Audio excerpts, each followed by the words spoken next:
Welcome back, ladies and gents. This is going to be a really interesting matchup. I'm so stoked to see Gen.G. Yeah. I'm a huge fan of Bentet and Automatic specifically, and the rest of the players on the team are also phenomenal. I think this is... I just have no idea what we're going to see. I'm just so excited to see how it's mystery door number 2, Dan. That's what it is. We have no idea what to expect from Gen.G. They've only played just a handful of maps online since Bentet joined the team, and so there's really not much to go off of. And then you have on the opposite side, ENCE, who has been... The stocks are plummeting, Dan. Like, they are really, really low. They've only won 7 of their last 17 best-of-3s, and they've only won like 46% of their last 70 maps played since Sunny joined the team. So they are just going down. And I could, put some of it aside to losing to really good teams. That's fair. But they've also lost to teams that normally they would have beat in the past, like a Fours or an Avangard or something like that. And they just lost the best-of-3 to Godson at the Ice Challenge. Like, that's unheard of, like the players that they lost to there. And they weren't even competitive in those maps. And one of those maps was Nuke, which we're about to play, Dan. So I'm a little bit scared for ENCE because I feel like they are in a free fall, and I don't know what their solution is. Yeah, it is a very strange one. I'm hoping that ENCE are reaching that period where the expectations get reset. Everyone gets kind of tired of that storyline of ENCE not living up to what we think that they should be living up to, and then eventually we just kind of forget about them, and that pressure's kind of off a little bit, and they get to just reset. This kind of happened to a lot of the French teams. I think G2 in particular. We all remember, for example, how G2 had this like super team, French team for a long time, and then it just fizzled out, just never produced anything, and then the people forgot about it after a while. And then the lineup kind of had new players, and there's new iterations, and eventually they were able to put the time into becoming a really solid team. And I'm hoping that ENCE do something similar here, that they've had a lot of time to just kind of forget about, just reset their expectations of themselves and fix some of those problems, because they've got phenomenal players, they've got a lot of experience, and I mean, they should be able to do a lot better. And this is going to be an interesting test, because as you say, it's kind of the worst, probably the worst team that they could face in many senses for a best-of-1, just because you have no idea at all what to expect from Gen.G, and they have very deadly players, and they could absolutely come out of the gate here. Gen.G could absolutely make a crazy run here if they're in this kind of honeymoon period and they have at least a few maps that work well for them right now. Yeah, I mean, they definitely have good leadership in Daps. There's no question about that. I feel like he's one of the in-game leaders in NA that's been hard done by sometimes. Like, people, I feel, don't give enough credit for him building up Energy and what eventually became EG and getting them on the right path. And they were already a solid top 10 team before he departed and as Law took over. They just couldn't reach that next hurdle of actually winning trophies and like being like a top 5 team in the world or something like that, right? It took a little bit of a change for that team to finally get going. And even now, they're still fluctuating a lot, to be fair, but definitely still a guy to have. And then Automatic, I still don't think he's in the right role in this team. He's a primary opper. He surprised me with it last year in Cloud9, taking it over and actually doing pretty well with it, but I still don't think it's like the ideal place for him to be, but we'll see if he can get a lot of it today with this team. And then after that, I mean, Kus is a serviceable support player, but he's not going to be a star. I feel like this team is really going to be leaning on Automatic getting in good shape, and then Bentet. Bentet's going to have to be the man. And luckily for him, he doesn't have to worry about in-game leading anymore. And now he has a stable IGL ahead of him. So I feel this should be an environment where hopefully he can show us his full potential. And here it is. It is about to begin. We're on Nuke with ENCE and Gen.G. And to kick things off here, Gen.G will be on that T side. And we can see that Daps has purchased a handful of utility, but it is him alone carrying utility. The rest are on the armor, and they're going for a fast ramp aggression. X7 will spot it out, and he will do the appropriate thing, which is to fall back and buy time for his teammates to rotate. But he might not have too much time here. The smoke will go down in a fadeaway fashion. He's actually created space, a headshot. And what else can he get done here? He will be traded, but maybe he did buy enough time. Yeah, Bentet Automatic able to eventually find a couple of kills, get the 4-on-3. Bomb has yet to be planted just yet. They do have full control of Loa. They're taking their time. Daps is actually still up here above the vents, so they've slowed everything down a little bit. They're trying to flex their advantage. They're trying to force ENCE to make a mistake or make a rotation or show their hand. Sunny, in the meantime, has found Bentet, though, here from Squeaky.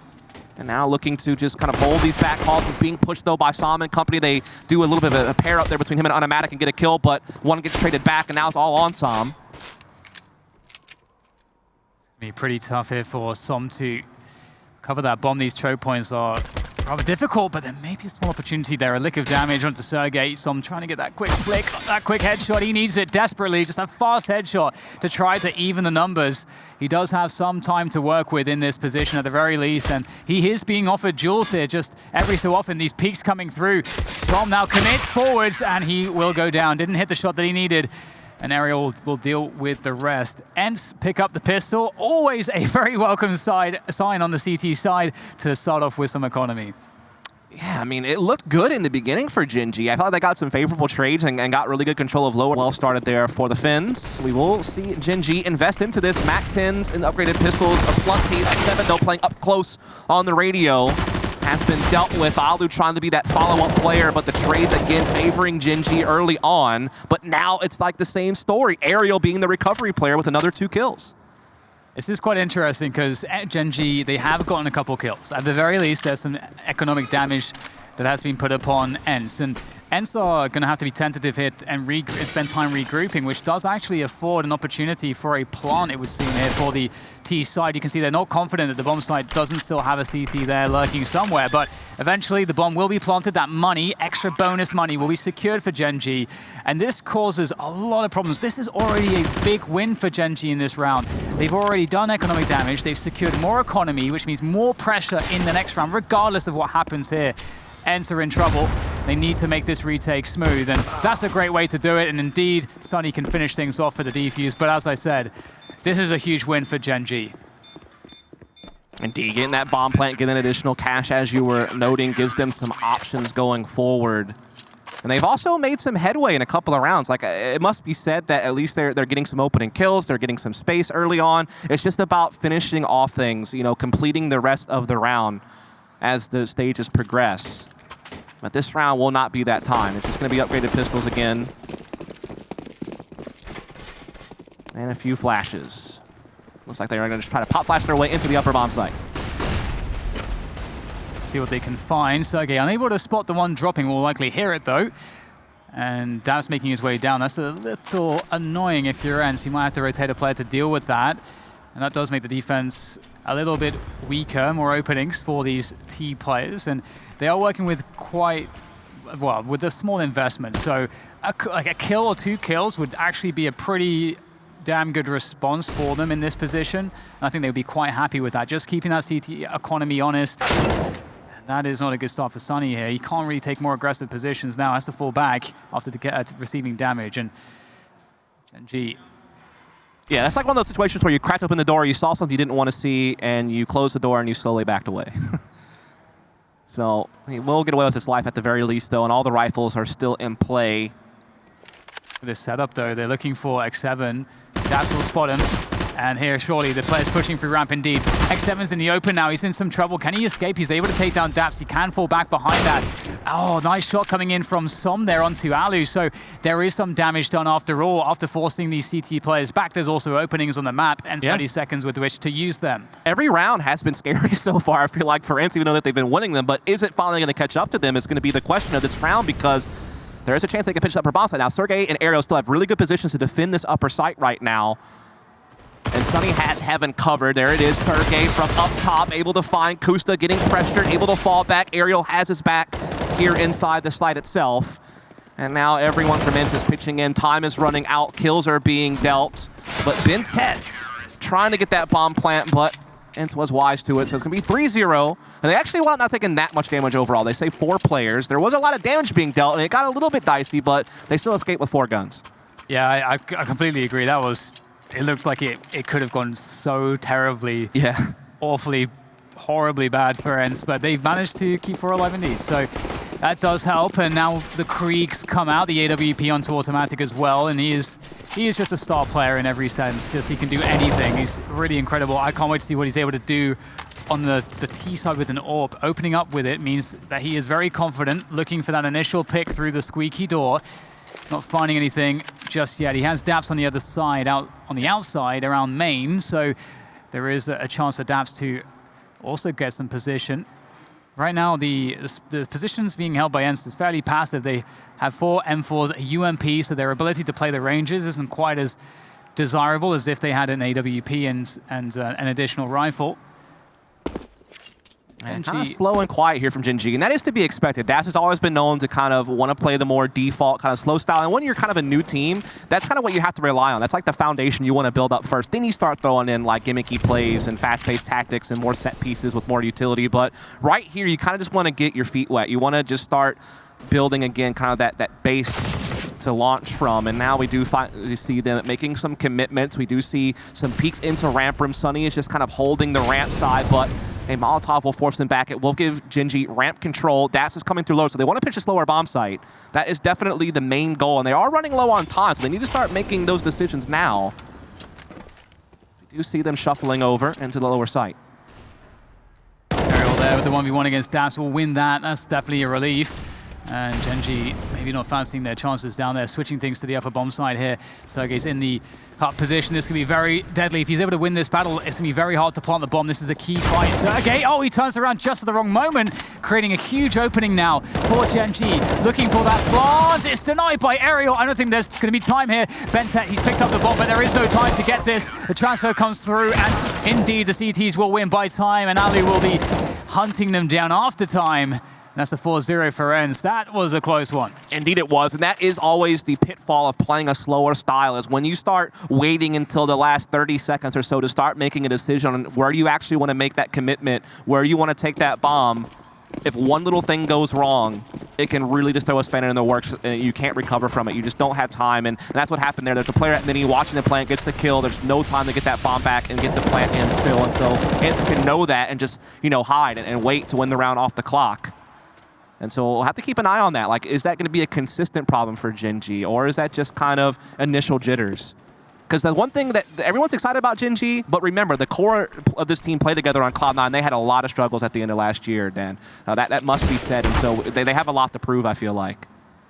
Indeed, and so far, they have at least been able to get some opportunities. Let's see if they can find any more moving forward. Yeah, he's a little bit worried about the outside him, and Daps is maybe closer than he may anticipate with that PC-50. A lot of dangerous map control here from Gen.G early. Kind of what we saw in the first couple of rounds, to be fair.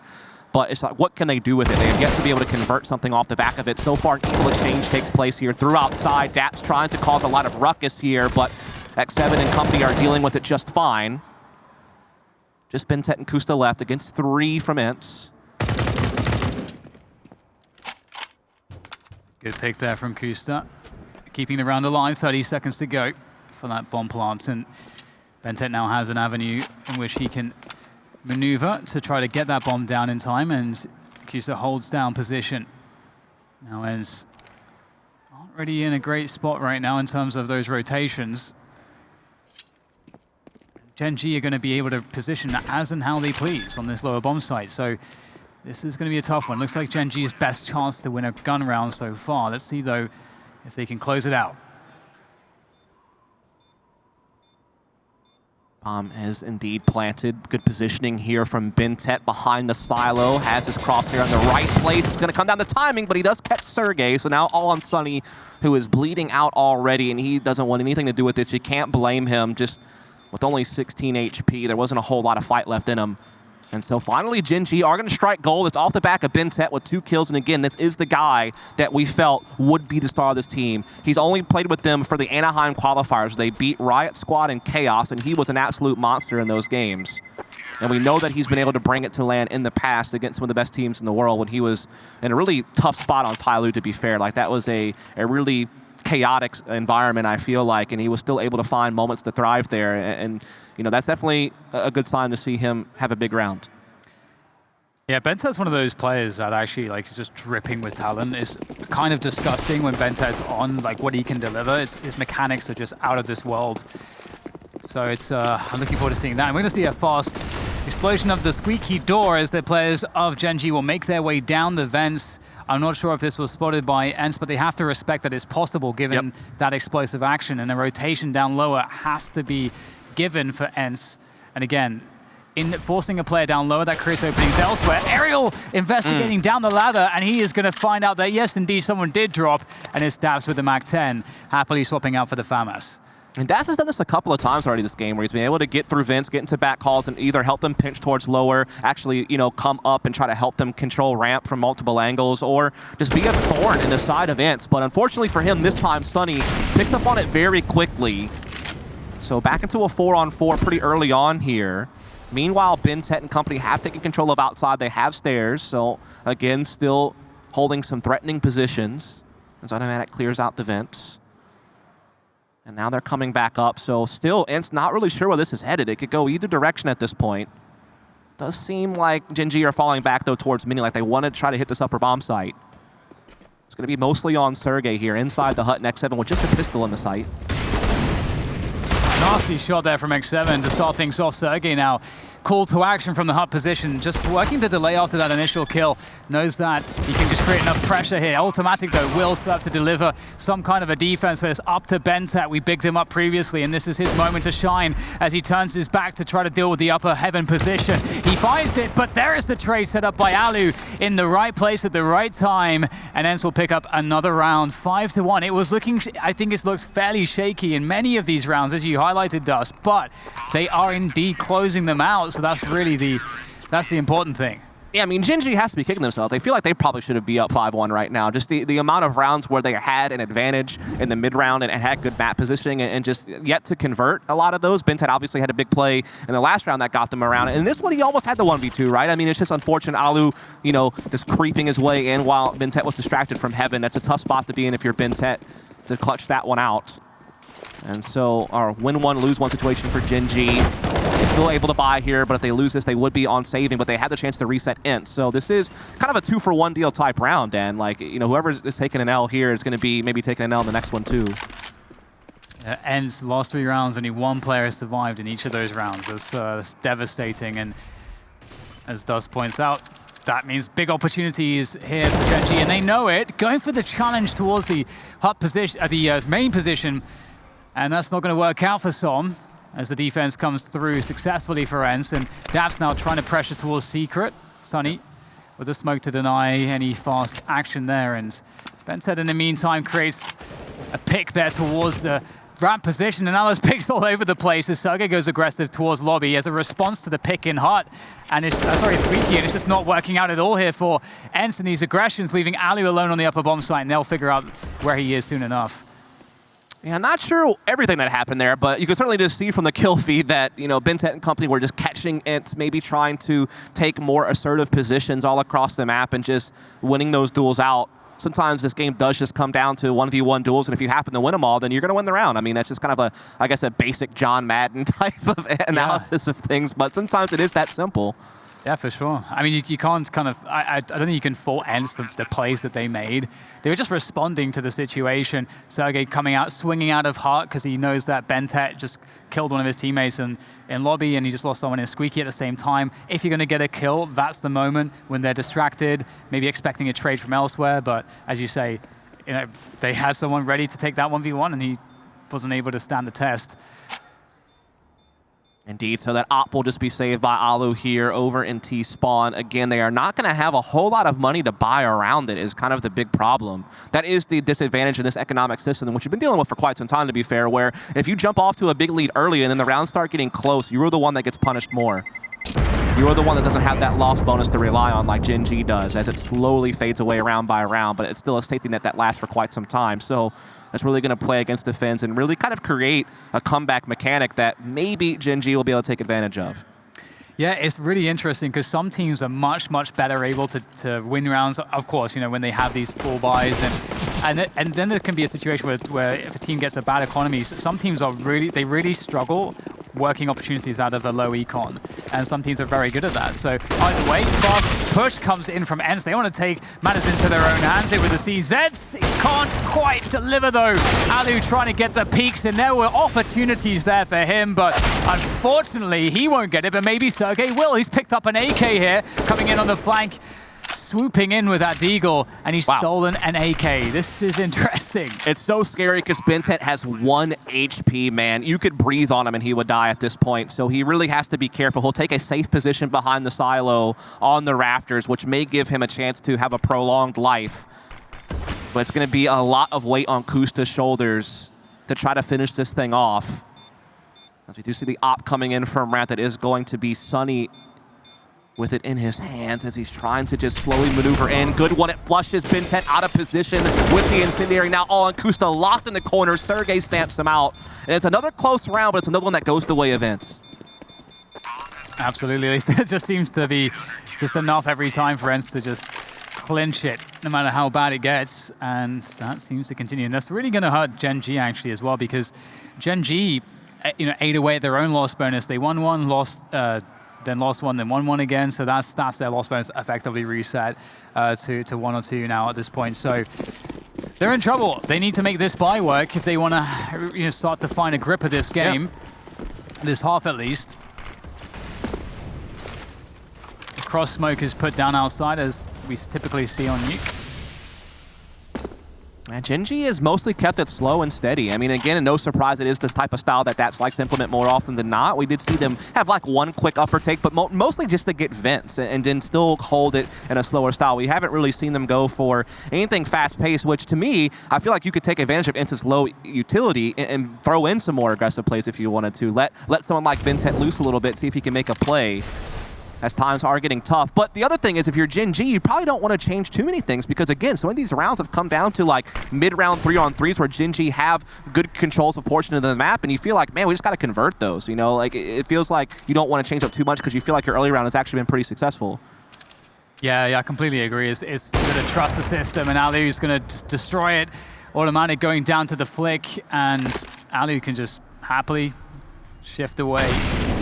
Done what he needed to do in that instance, and there's only 40 seconds left, and Ali just also spotted that there wasn't really that much presence. They were looking for picks outside still, so ENCE don't have to rush into anything. They got 5 players left. They just rotate appropriately. We get some smokes, late smokes, very late smokes outside.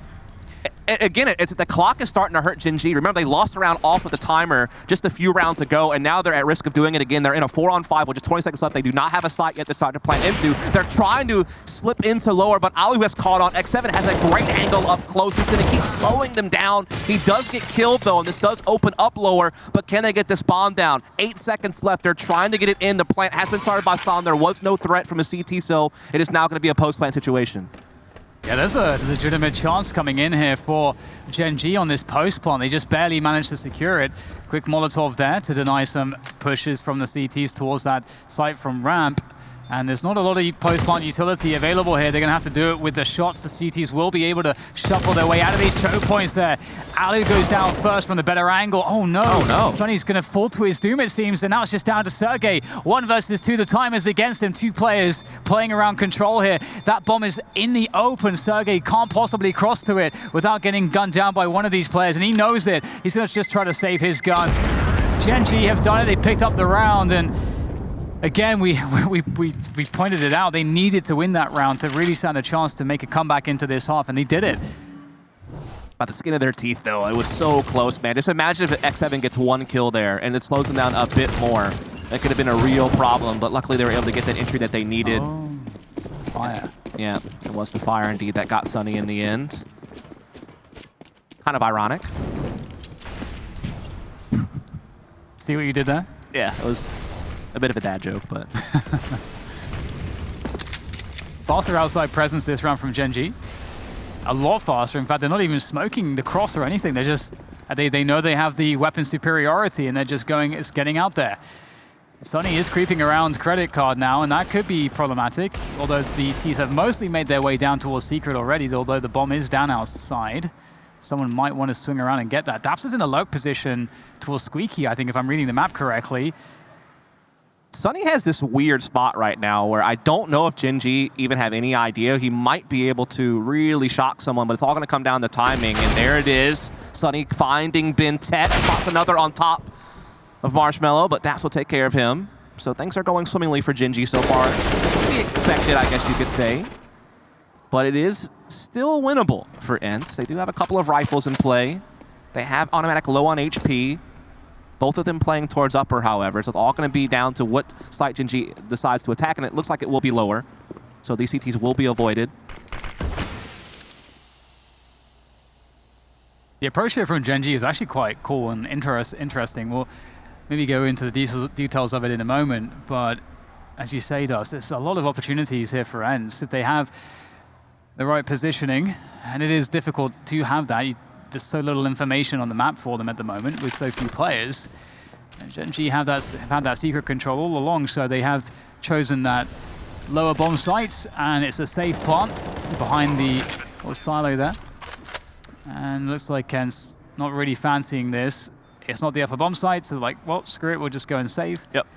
But I liked what Gen.G did. They went aggressive outside. They didn't smoke it up. They made sure that they were seen going down low with most of their team, and then they just kind of hung out a little bit to see if there's a response, a panic rotation down lower, a panic rotation out of maybe main, so that there is, or mini as you say in North America, to see if, and then to see if they could catch those players going for that flank rotation. So it's kind of cool to see Gen.G just baiting out ENCE as hard as they could this round.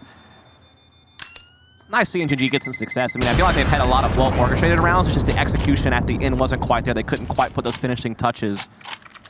But now we start to see them collect rounds. Bentet up to 10 kills and 10 rounds played. Exactly what you want to be seeing.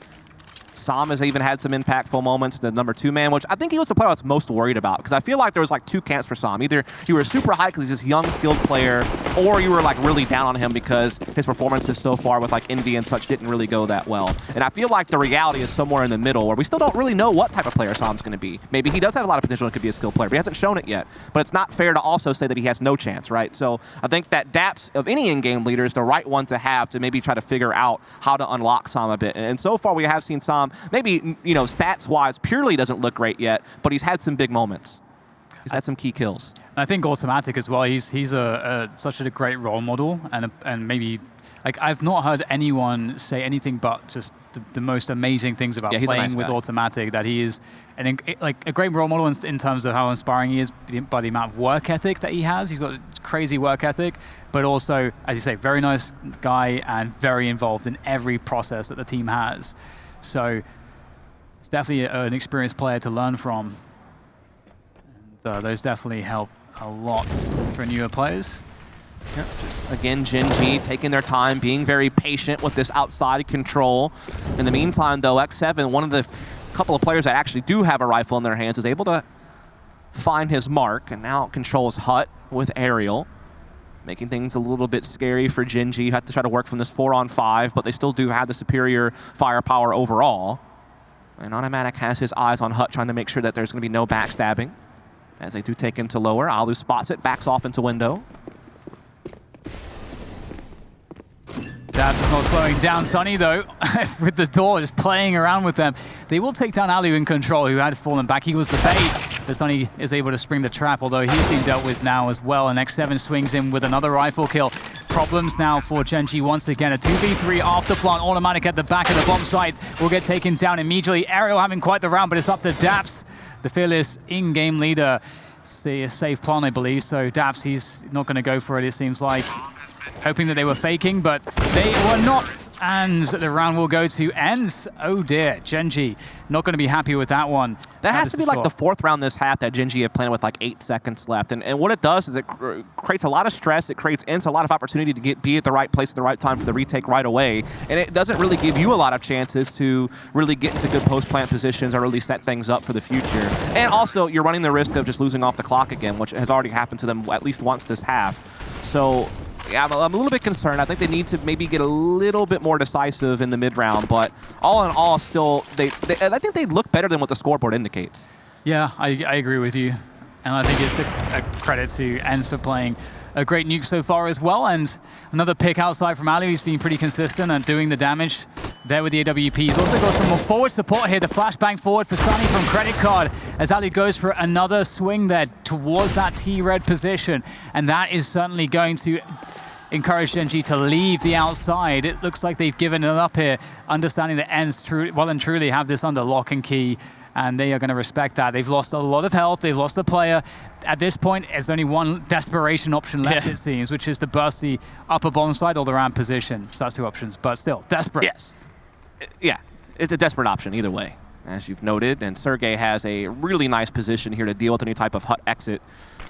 And still no decision yet here from Gen.G until he starts pouring out Speaky Door. However, from DAPS and Kusta, DAPS will lead the way, but perhaps just to get control of Vince. Again, he's done this a lot of different times, and now they show a look over at the radio area, but Alu here with AWP is looking to just go ahead and hold on to it, not looking to fall back. It's 2 big kills, X7 as well pitching in, leaving Kusta all by his lonesome here.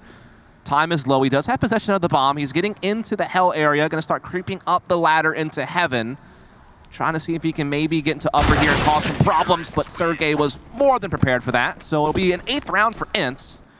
And they're starting to put a little bit of something together here. I mean, it hasn't been necessarily a lot of rounds in a row, but they've always been able to manage to stay on top. Yeah, they've Gen.G have also gone about like 9 plants, I think, this half, which is actually, that's pretty epic. Most of the rounds that have been won for ENCE have been by defuse. So, you know, it just kind of goes to your point. You know, Gen.G are creating opportunities. They're getting bombs planted, but if you look a bit deeper and you look at the you know, what's actually going on in the context, then you start to see, you know, one of the other criticisms that you were talking about, whereby they're doing so by playing really slow rounds, which does create issues as well. But, you know, again, Gen.G, at least they do have 4 rounds at the moment, so it's not hopeless by any stretch, but it could be much more. I think the issue is the last 6 rounds in a row, ENCE have had the opening kill. And so when you're creating those really early 5-on-4s, sometimes they get the opening 2 kills in some of those numbers I'm sharing with you. And really what that means is that you're starting to see Gen.G have to play from behind every single round. And their initial pick, their initial gains are not really there. And it's allowing ENCE to have a lot more comfort on rotations. It's allowing them just to really settle in a little bit more in the half. And I think that's something Gen.G needs to try to figure out. I think Ali's been having a lot of success outside with Yorp as well, and one thing I've noticed from Gen.G is they're not as happy to run the outside smoke defaults as we typically see. So I'm hoping we see more of that as the eco round is dealt with very handily by Sunny and Ali outside, and Aerial as well. But indeed, I'd like to see, you know, more of the kind of, you know, smoke defaults outside, whereby Gen.G are able to force rotations without having some of these duels, because they are losing them mostly early in the round against the likes of Alu in particular with the AWP. So we'll see if there's any adjustment there for Gen.G. The other issue with Gen.G is they also lost 2 rounds to pistols, basically. So you got to add that in there as well, on top of losing the opening duels pretty consistently here lately. But now they're back onto a full buy with 2 downs left to go in the half, and so we'll see if maybe their fortunes change a bit. As once again, though, they're just kind of staying in their more default setup, not really making too many adjustments. They also don't really go for outside control early either. Like, they kind of sit back and they don't, like, you know, they don't throw the traditional smoke wall. I think you were kind of alluding to that just a moment ago, where they've been able to play a bit standard, but also it seems like they're lacking in some areas as well.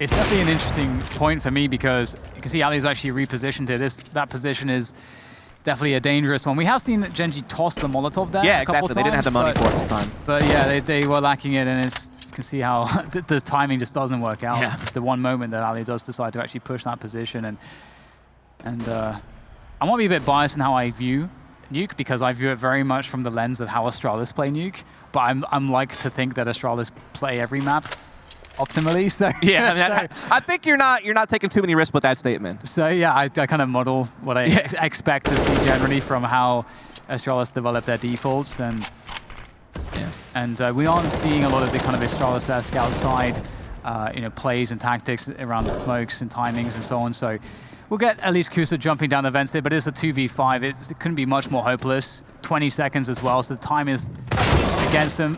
Forces Kusa's hands, and everyone is dead. 10-5 for ENCE.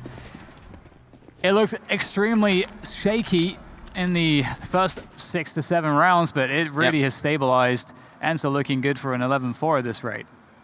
Yeah, like if you look at like kind of the last 4 or 5 rounds, ENCE have had a very comfortable start in each of them. You know, you had, you know, Alu with 1 round where he just put on an op clinic outside. You had Sunny had a multi-kill opening to 1 round, and now it's Alu again with AWP from outside, catching a player over towards red. So they're really starting to get those early advantages and really capitalize on them. That's really causing the steam ahead. And now it's the last round. Gen.G trying to go for something quicker over towards ramp room with limited economy. They do get the entry on the X7, but Alu is very quick to respond. That Molotov was not there fast enough to stop Alu from getting the immediate trade. So it's back into a 4-on-4. They have held them off, but they still are in a little bit of trouble here as ENCE is well positioned. Yeah, having Aerial over by Deacon Tam already, and it does create a lot of questions for the T side. And you can see they try to answer that by backing in up the ramp position towards the players that were coming in from heaven. And this was a brilliant call here from Gen.G. Getting down into the site would have been very difficult. They've just switched things up before ENCE can expect it, catch them off balance, and now it's down to Aerial for the clutch. He's been performing marvelously so far for ENCE, but it looks like he may not realize Automatic was sitting there, and indeed, Automatic picks up the kill, and that's the round. 5 rounds for Gen.G. It could have been more, but it's enough. Indeed, a great start to the half from ENCE and also a good finish. That'll give them a big lead, and we'll have to see if they can finish things off in the second half shortly. Stay tuned. We'll be right back.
And we're back.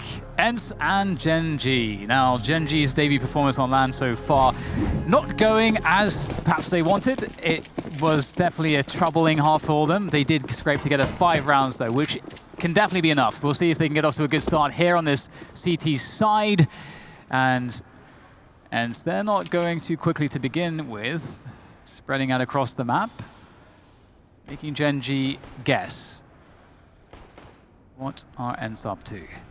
Yeah, not a whole lot. There's no utility for ENCE, though, so it's just pistol armor, so they have to just kind of brute force their way through something. I hope they can win a duel. Arrow just gets busted trying to come out there, but they do get the kick onto the ramp room that'll allow them to start maybe finding their way into that lower bomb site, but they also could challenge underneath Heaven. But it looks like Daps is finding out here that they are just looking to go ahead and plow into lower. They've found Kusta as well, so things are looking really nice for ENCE. They did win pistol in the first half as well, and they had a big start because of it. So we'll see if they can have that same thing happen for them here and now, or can Gen.G put a stop to this? And there they go, look at the double peek, Callie's position, a headshot position, and as a teammate there in X7 to also lend some assistance. No way to make further progress there for Gen.G, and Daps will have to save his kits. Not a good look here for Gen.G, losing that pistol. If we cast our minds back to the first half, ENCE were also the team that won the first pistol, so that's 2 pistol rounds going their way. They couldn't be more pleased with that, I imagine. Yep, got a 4-0 start at the back of it as well. So Gen.G cannot allow that to happen again. They need to be able to fight back right away, otherwise ENCE will be dangerously close to map point. And that will knock Daps and company into that elimination best of 3 tomorrow morning. Such a tough situation. I mean, at this point, you're at this position as the CTs where you could try to save one and then buy the next round, but they're quite far behind, so that there's this incentive to just try to go for the low econ kind of guns. We see that's what's happening here. Fast movement from ENCE, in fact, straight out of the squeaky door for Aerial, down the vents, down to the lower bomb site, looking for a rotation. There's nobody just yet. Bentek could be in a lot of trouble if he's able to get the flank happening, and in comes the Brad push. And Aerial, if there it is, the pinch. Oh my god, it's disgusting. Automatic at least gets the trade, and there's the boost from Kusta, but it doesn't do quite enough damage. It is a 3v3 though, this is chaos. He didn't get a single frag for that position. That is unbelievable considering how much chaos was ensuing there. He seemed like he should have easily had the jump on somebody, but just gets absolutely stamped out. And there's Automatic gone as well, so now the advantage swings the way of ENCE. This is a round that Gen.G did invest into heavily, and now it's slipping through their fingers. There are some low health players out there, though, from ENCE. They are very vulnerable targets, and Daps might just be able to still pull this thing off if he can find the right timing, trying to sneak behind the player outside. They actually will just pass by each other, essentially, as Alu takes control of Heaven, and they will be bringing that bomb into the upper bomb site. In their time, just making sure that they're all together, want to be able to swing out as one unit and be able to trade. Luckily for them, no one was even there, though, so they get it for free. Now it's just about planning and holding off any retake attempt.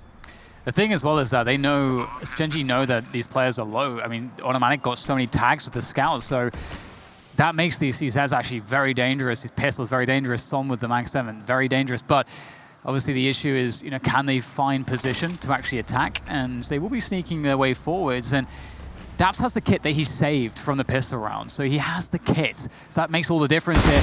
Oh, can't land the shots onto the first player. There was an opportunity there, and without getting that kill, I think it's dead in the water at this point.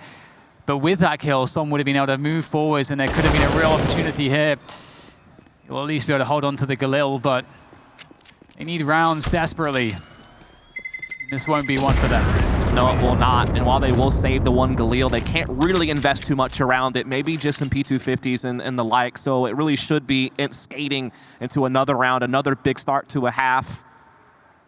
At that point, it would be 7 of their rounds thus far will have been of just winning pistol in the anti-eco. So again, that does show you just how much influence the early game can be.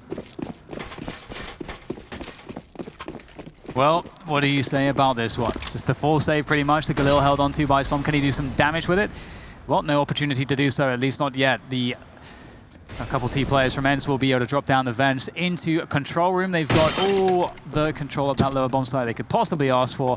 Dan, there is a starking difference in style, I think, that we could talk about here on how early ENCE are attacking these lanes. Not only are they getting the initial map control that Gen.G was doing all half long, but they're doing something with it right away. There's no indecision.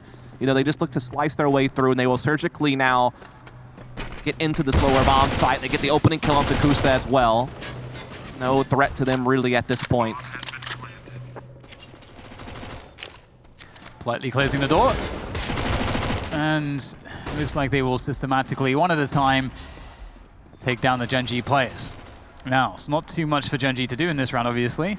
I mean, Automatic at this point, saving the Galil could be worth it just to have more money in future rounds, and that is what he's trying to do. He's just hanging out there towards the trophy room at the moment.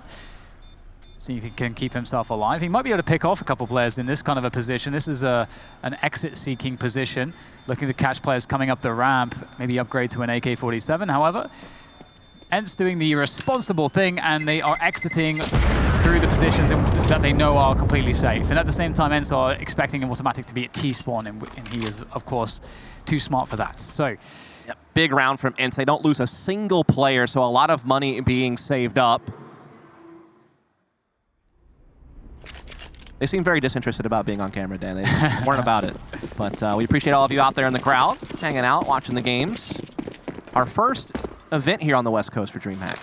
So yeah, that's really cool to be here in Anaheim. Yeah. But this is the round, Dan. This is the one that Gen.G absolutely must collect if they have any hopes, you feel like, of coming back into this one. And that's the right way to start it off. They catch Alu trying to quickly work his way into that outside stairwell. Big frag to find.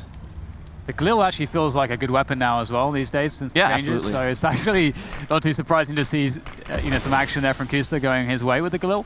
Yeah. And 5v4 now as ENCE in this kind of a situation. You kind of take stock of your map control and you figure out, okay, what do we have? Okay, let's just try to get in there. We don't have quite enough players to start trying to invest in playing a long drawn out map control game, so let's just shove it all in, and they will make their way towards that upper bomb site. Splitting through Hut and Squeaky perhaps. Flashes coming through. Daps left wondering, are they going to push this with that flashbang or not? There come the second swing of nades. I think they were just trying to bait a counter nade there. Good kill, though, there from Seven on to Kusta. That's going to get them back into equal footing with their opponent, but Bentet in the corner is reeling it right back in and gets the bomb down. Big double kill there from Bentet. He's been the one beacon of hope for Genji, I feel like, throughout this game. He's had a couple of big moments. I feel like he's had most of the impact in the rounds that they have won. And it looks like that's going to be another one here from him and company, though Ariel trying to see if he could get himself back into it, but Daps will hold it off. And so a key round that Gen.G needed just to survive has been collected, but still so much work to do. Yeah, those kinds of multi-kills from Bentet, I think that's the kind of action you can expect from him a lot. He's really good with his back to a wall, just fragging out. And so that's the kind of stuff we need to see for Gen.G. And if they're going to get back into it, obviously, they're going to keep doing that. Automatic on the door with the AWP, seeing if he can find a quick pick. But look at the angle here. Beautiful stuff. They're spamming through the corner of the hut from lobby. And that's going to disincentivize Automatic. And they're so fast. Automatic's ready, though. Picks up the push from Sunny.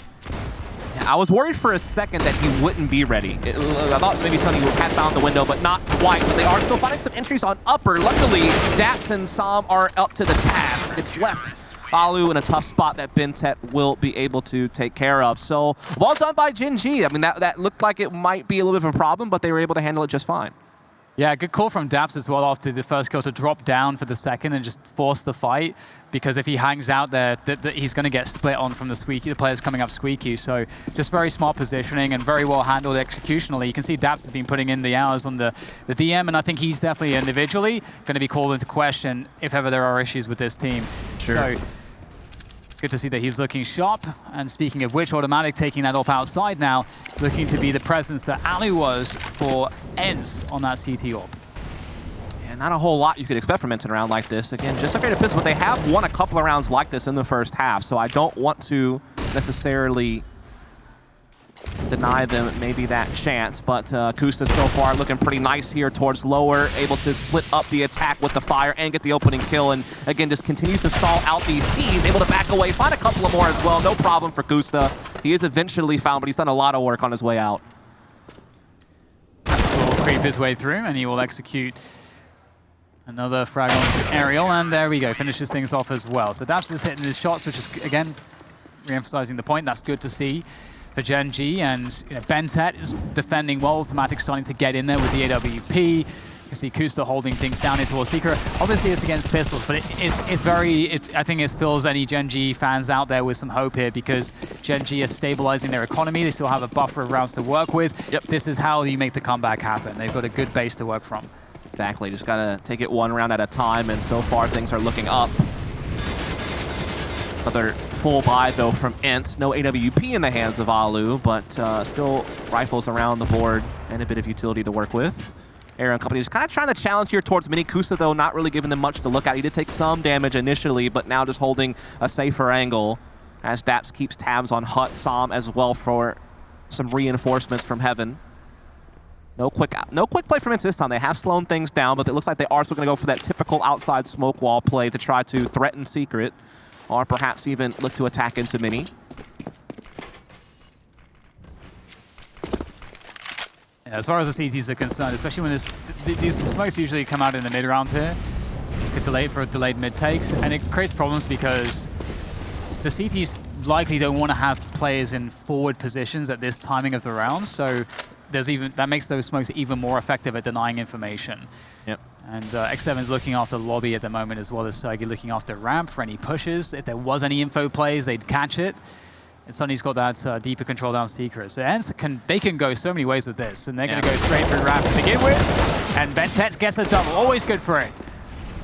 And the kill from Automatic as well to pitch in, and it's all mopped up. I think Gen.G not only obviously getting the kills, I mean, that goes without question, but they also use their utility pretty well. Like Automatic was able to fit a nice incendiary in to kind of slow them down from being able to make the most of their smoke while outside to get Secret, which was nice because it allowed Kusta to get to lower. He also threw down his own smoke to continue to slow down any type of push into the lower bomb site. And it really actually bogged ENCE down a bit. Like it forced him to make a late round decision on trying to go into ramp. Bentet good for 2 as always, it seems. And so well-constructed round from Gen.G across the board, and now they might get a freebie because of it. Now they're going to hit double digits, and now they're out in the heels of ENCE all of a sudden. It is funny, the statement, like, I see Bente get 2 kills once, I'm like, yeah, he's always good for it, you know, he's a sample size of 2. but obviously we know him, you know, from his other teams as well. He is a guy that gets multiple kills. That's something that he does pretty reliably. So see just some toying here with Kusta, and again, you know, it's after such a tumultuous beginning for Gen.G, so many rounds, you know, even though they find opportunity, not able to close them out, it's great to see that they find that stabilizing factor going into the second half. And right now you start to wonder for ENCE, you know, how many chances do they have left before Gen.G have completely taken over the match? That's a good question. And I mean, you feel like ENCE, the T sides are where they're going to have the most struggles, like when they have to make more decisions, when they have to be more tactical, you know, when they have to have, like, you know, really good management of mid rounds and making those decisions on, hey, we have, you know, these, you know, positions, what do we want to do with them? And that, I feel like, is where a lot of their issues have been stirring up ever since Alexa B is the part of the team.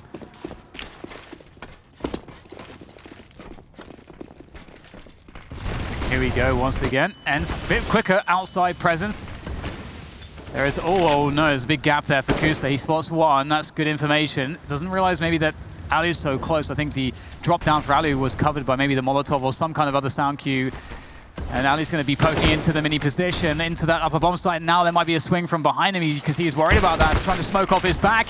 And there is the pressure coming through, the flashbang as well. Ali can't quite help from mini, so he can't split the site. So his teammates can't really get in through hut. This is falling apart for ENCE. Yeah, and really it is. It seemed like Ali was going to have a perfect opportunity there through mini to really cause some big problems. As you said, it seemed like he had able to ninja his way into that angle, but then winds up getting caught up and not able to actually push off. And now Kusta, Sam, and company are just cleaning things up. They've done so well to handle this attack from ENCE. Now they have 11. They're 2 away from the tie. And ENCE has not shown us really anything on this T side ever since the 3-0 start. They have not been able to put together one gun round. And some of these rounds are starting to get decisive. Like, it's like they're not even in it at all. Yeah, absolutely. And it's a stark contrast to Gen.G's T side, where Gen.G, we could say in many cases, they're always getting bombs down. They're always getting chances. Even if they're not winning the clutches or the duels eventually, they are creating opportunities. And I guess I'm just re-emphasizing your point. ENCE, by contrast, are not able to do that. They're not repeating that. I think like the last 4 rounds in a row, Gen.G has survived with 3 or more players. So they're really doing well in the trading game. They've been very efficient. They're building up their money. Granted, some of those rounds have been rounds where ENCE only had pistols, so it was a little bit easier to do. But they've also won like 3 straight-up gun rounds decisively as well. So it's starting to really get the pressure on ENCE. You have to feel they've had a 13-5 lead, and they've seen it really wither away rapidly. And the thing, too, is that ENCE is relying a lot on very aggressive timings, generally speaking. And Gen.G time and again are proving that they can hold those. So if you take that out of the equation, what's left? Well, this time another fast timing. It might work out, actually, as the initial pick goes towards the Gen.G the ENCE team. But Daps is holding things down. Some great flick there. Finds the headshot onto Sergey. Beautiful defense. Once again, there were small opportunities. Although ENCE were outgunned in terms of what they were carrying, they did get that initial pick, but still, Som. Crazy. You asked, you know, what kind of player is Som going to be? And he's going to be this kind of guy. Tapping away, easily dealing with that aggression. It looked like ENCE was actually, again, able to maybe exploit mini. This time they actually killed Kusta and really had that access to upper, but they could just not convert it. Sam and Daps have really stood tall in the upper bomb site, had some big multi-frag rounds. And then you got Bentet basically locking down lower in ramp. And so it seems like all routes are closed off right now to ENCE. They are back into the full buy. We see Ali with AWP hasn't had it much here on this T side, so maybe this is one of those chances to finally make use of it. He's taking a little bit of damage here in the early round, but nothing to be too concerned with. This time, ENCE slowing things down a bit, just hoping maybe that they can catch a CT being a bit aggressive. But Gen.G are content just to kind of hold firm.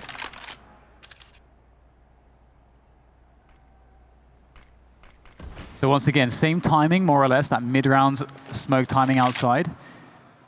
Or actually, no, they're not going to toss those? I thought they were, okay, here we go. There we go. It's getting worried there for a second. So this is a similar timing, a little bit later than one of the previous rounds where they run this, but Automatic's in that position where he gets full information behind it. There's a molly, but he's already in position to deal with this. and he gets the pick. That's devastating because that was just one lurk. There's nobody to follow up on that, and that also means that Gen.G knows exactly what they're doing now. Indeed, and now Bentet's also locking off radio room, so again, it's really funneling ENCE to have to go towards upper, where they've had so many problems finding openings, and again, it's going to happen. Sam and Kusta this time, the two to be the ones dealing the blows, and Alu will now just have to back off and stay away. And man, here's the thing about Unamatic. Even if he's not known to be like a really skilled opper in the sense that traditionally he's not played that role throughout his career, so he's not known for like the crazy flick shots or something like that. What we do know Unamatic is that he's smart. He's methodical, like he knows how he wants to take positions or how he wants to do certain things. And the fact that he preemptively jumped in the corner to avoid the Molotov and get the free kill essentially to shut down outside is massive. Yeah, I mean, and for me, like I wouldn't, like in knowing Automatic as a player, I wouldn't be surprised if he is in the position to become that he could become like a top 8 AWPer easily in the world. I think this guy has got so much talent, it's ridiculous. And been waiting for a moment for him to be able to have a team to show that, because obviously he's been stuck in that Cloud9 prison for a while. Yeah. But here he goes. Bentet might be in for some fragging here. We know he's good for multi-kills. There's one. Can't quite find the second. Very close, though. But he does spot the huge investment, and the entire Gen.G team is rotating around this push. They're going to be able to pick up his AK-47. X7 actually does have head armor, so he'll be able to make good use of that AK. Automatic missing a chance to catch one dropping down, but that's no harm, no foul. It's still a 4-on-4, and at least they know what's going on. Sondo has been smoked off, and Kusta defending at least a little bit there on the window push, able to at least keep it even.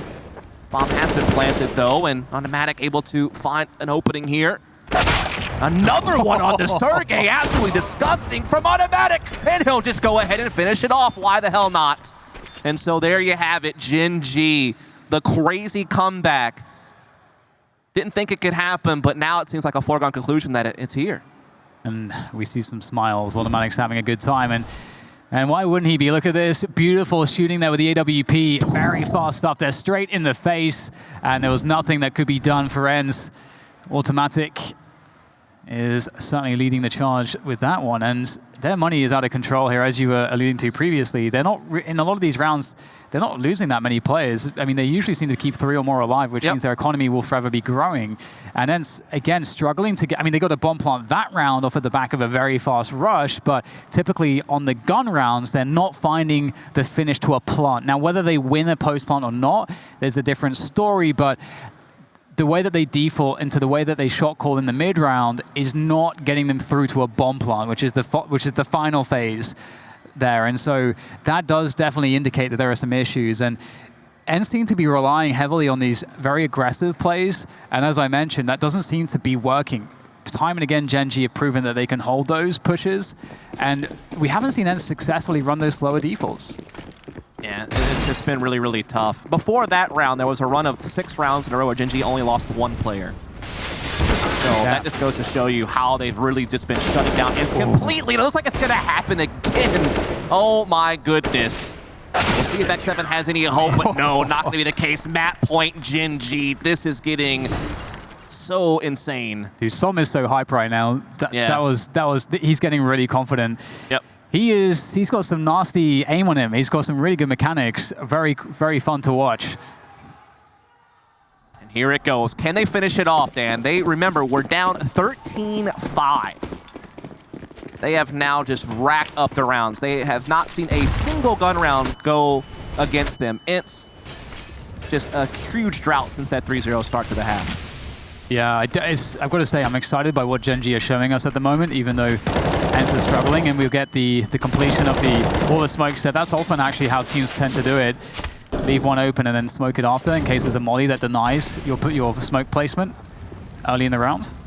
And Sunny will make his way down secret, so this pressure will cause rotation for the CTs, which means that there are other areas now which are weaker, and that's kind of the point of it. You force them all the way back. Looks like they're going to try to commit here. Kusta lands the headshot, but there's the trade frag. That's going to tell them a lot that there's a trade fragger in that position. Struggles here now for Gen.G, losing most players, just up to Bentet and Automatic, and finally find some hope. And then it's at the appropriate words for the situation. Again, so many rounds in a row where they only were able to get 1 frag. Now finally they have a 4 versus 2 post-plant situation ahead of them to stop Gen.G from getting the victory. Try to play for that overtime. Bentet being mollied out of heaven, and I mean, there's so much money there on Gen.G, you might as well go for it. At least try to take some guns down, do what you can. Unfortunately, they won't even really be able to get started. Alu sneaking out, catching Bentet in the back, who was trying to maybe make a play at heaven. And now Automatic is left just looking for exits. So it will be a 14th round for ENCE. It's going to go the full distance. And it might even go a bit extra. We'll have to see what ENCE has in store. It is a really interesting point you're bringing up about, like, do they go for it or not? Because it's just like Automatic's going for maybe a ninja or something. But the what's interesting is they were playing. Looks like they were playing for exits, and I was looking at the money, and if they actually had gotten a couple kills, that would actually have created a problem for ENCE because they wouldn't have had enough money to actually get full utility in the following round. Right. So it actually seems like exits was maybe the best call, I think. And well, it didn't work out for them in this instance, but for ENCE, a redemption is at hand here. If they can force an overtime, they can. That's that big reset button. Yep. They can forget about regulation. Yeah, using some utility really fast towards upper, trying to maybe create a little bit of pressure. They don't actually play off the back of it, though, just yet, but they are looking to perhaps, again, work towards this outside angle. Sometimes Kusta or Automatic has been able to really be the thorn in their side and actually controlling this area and doing something with it, but it seems like this time Sunny will be able to get that access. But how much further can he get? Because Automatic has a pretty forward angle on this location. And he has been good for many, many completions. Not that one, though. Yeah, that's a tough one. He's able to hold his position. That's the most important thing. And there is a pick from Som onto Aerial, which I can only imagine is Aerial's poking around the upper bomb site. And life is going to be difficult here for ENCE. A minute left. They've got some map control. But oh no, big damage there from the utility. You can see 3 players going down to half health immediately, but still ENCE must break the lower bomb site. They're pretty committed here, and Automatic at the steps here has a pretty good position around decontamination to create a lot of pressure as time is of the essence. Here's the plant right there in front of him. It's too easy for Automatic, just superior positioning. And now it looks like the curtain is beginning to fall on ENCE in this map. It's just Alu and Sergey trying to break their way back in. They do find one. Another from Sergey. And Sergey is single-handedly salvaging the round, just barely, but they still need to find this plant, and Daps is still standing with Kusa. Now it's all on Alu. Sergey did so much work to put him in a maybe winnable position, but he needs to finish the job. Time is running so low, though. He will shut the door. He will get this bomb plant, but the push from the CT is too fast. It's going to be the kill from Kusa, the victory from Gen.G. From 13-5 down, they win it. It took the full 30, but they did make it happen. Impressive stuff. I'm really genuinely impressed by Gen.G. Very excited for what they will offer us in the future. But it is time for a quick break. We'll be back shortly with the analyst desk.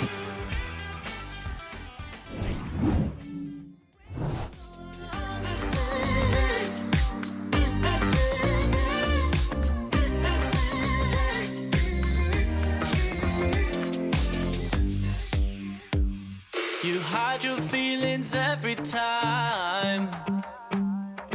There's no point in trying to hide. So go ahead, give me a sign. 'Cause we won't know if we don't cross the line.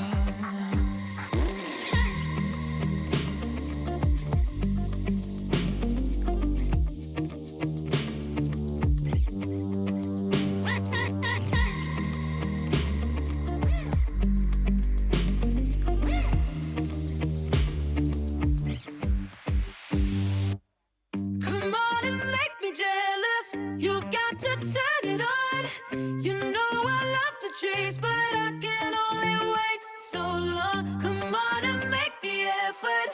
Don't leave me hanging on. You know I love the chase, but I can only wait so long.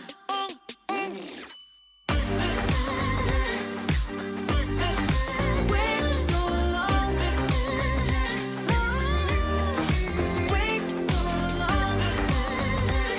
Said I can wait so long.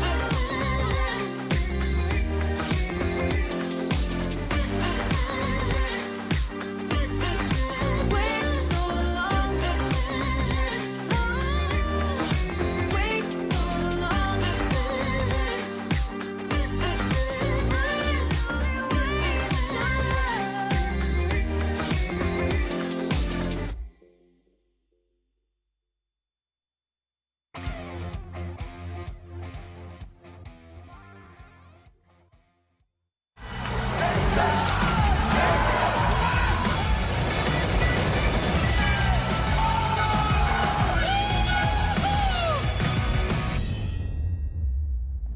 Well, they were able to do it. Gen.G come out swinging in their first match on LAN against ENCE. Almost goes to overtime. We almost saw a near clutch there in the end by Sergey, but not enough to get ENCE into overtime and to fight for that first game. But great performance from Gen.G. Yeah, I cannot believe they won that game. 10 straight rounds. You are shameless. Get out of here. Bach is very proud of that. But yeah, it was really, I guess surprising is the right word, because in that first half, we saw Gen.G losing so many post-plant scenarios, which I thought was very surprising. But man, their CT side crossfires. I think the key thing here is Kusta, Som, and Daps. Their three-way crossfire that they had set up with that connector side and that upper, and the help and the reactions of each individual player always showing up when their mates needed them. And that was really the turning factor for Gen.G. I think it's pretty telling that Christine and I were going to mention literally completely different players on Gen.G. They all played well. Such a good game. Honestly, Bentet and Tim. Who's the other guy that I'm missing? They went 8-2 in opening duels that game, in a game where the opening duels overall were 15-15. It was a very evenly matched game, but I think that edge from those two players, particularly Tim's opping in the second half, really put them back in the game. They blew a lot of post plants in the first half. They did look like the better team this game. Yeah, Automatic 2 started off a little rusty in that second half. He saw a few missed shots and a few missed opportunities, but then he started to really come on fire, and there was that one round where they're coming down ramp into the B site. He hits that shot on the guy in Radio Room, and it's like, whoa, like where did that come from? That was like a crazy shot, and he hits the follow-up as well. I mean, in general, Automatic's play towards the tail end of the second half really picked up. Yeah, I wonder if he's still using Mass XL, because he looks like a flicky boy. A flicky boy for sure. And this is actually those shots, yeah, right there. We were a little bit surprised as well in the beginning of that match with ENCE's aggression, I think, as well. I mean, just coming out right off the bat, there were so many instances where they were not willing to give it up. I mean, it came down to the wire. There was like 1 second left on the round, but Alu just flies out of that Raptor, and it is a little bit questionable. It did end up paying off for ENCE in the end, but I think those kind of minor mistakes started stacking up on the ENCE side of things, and eventually it was one too many, and all of a sudden they lose the match that they look like they should have won, 14-16. Yeah, close game, 16-14, all the rounds, obviously. That doesn't mean it was a great game. This was very sloppy. I think there was a lot of individual deaths that weren't traded properly.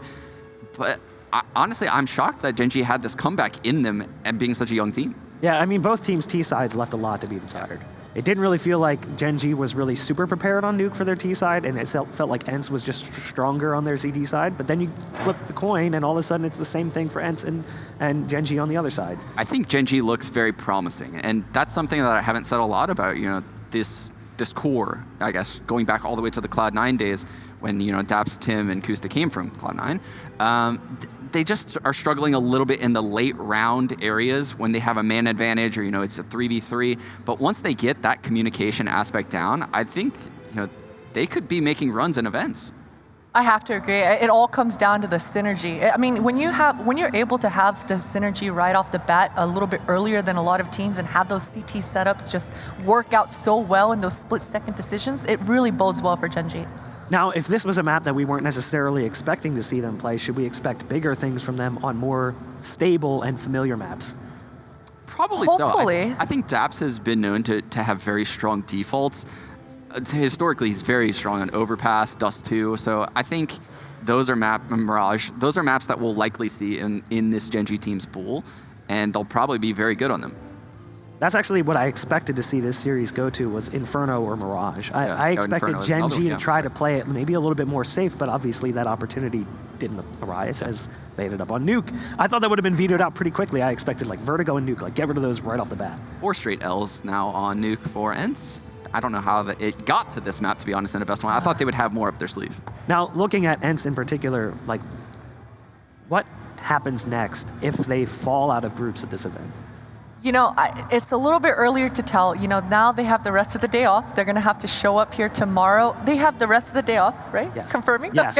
Yeah, tomorrow's when the best of threes. Yes. Yeah. So coming in here for tomorrow, again, when we look back on ENCE's history, yes, it's been turbulent. It has not been towards that upward trajectory, but they've got the skill. We've been seeing it constantly. Alu, how many clutches are we going to see from this man? Sergey, Sunny, they are all stepping up in the fragging department, it just seems like it's not coming together in the end. So I gotta say, tomorrow in the best of 3 series, surely it'll look different than this best of 1 today.